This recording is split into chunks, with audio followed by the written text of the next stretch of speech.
చూడు, ఈ పెళ్లి వల్ల నీకు తోడు నీడ ఏర్పడతాయి. నా మాట విను, కాదరకుండా పెళ్లి కొప్పుకో. వద్దక్క, నేను మరో పెళ్లి చేసుకోను. ఏ రోగం? 3 ముళ్ళు వేసిన భర్త ఉండగా మరో 3 ముళ్ళు వేయించడం తప్పమ్మా. ఎందుకు తప్పు?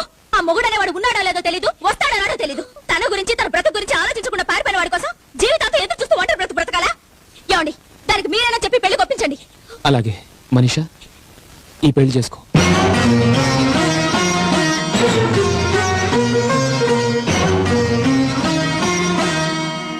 వద్దులే, చేసుకోవద్దు.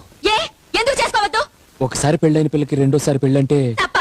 భార్య చేస్తే మగాడు రెండో రోజు రెండో పెళ్లి చేసుకుంటున్నాడు. తనెందుకు చేసుకోకూడదు? దాన్ని కట్టుకున్నవాడు బతికే ఉన్నాడు కాబట్టి. అలాంటి వాడు బతుకున్నా ఒకటే, చచ్చినా ఒకటే. అంత మాట అనుకు. ఆయన దేవుడు, ఏడో దేవుడు, ప్రత్యక్షమవుడే. అవుతాడులే, అయినా తనకి లేని బాధ నీకెందుకు? తను ఒంటరిగా ఇంట్లో ఉంటే నాకు బాధగానే ఉంటుంది. మనీషాకి పెళ్లి జరగాలి, అత్తారింటికి వెళ్ళాలి. తను ఎక్కడికి వెళ్ళదు, ఇక్కడే ఉంటుంది. ఎవరుంచుకోవడానికి ఇక్కడ ఉండాలి? మీరా, మీ అబ్బాయా?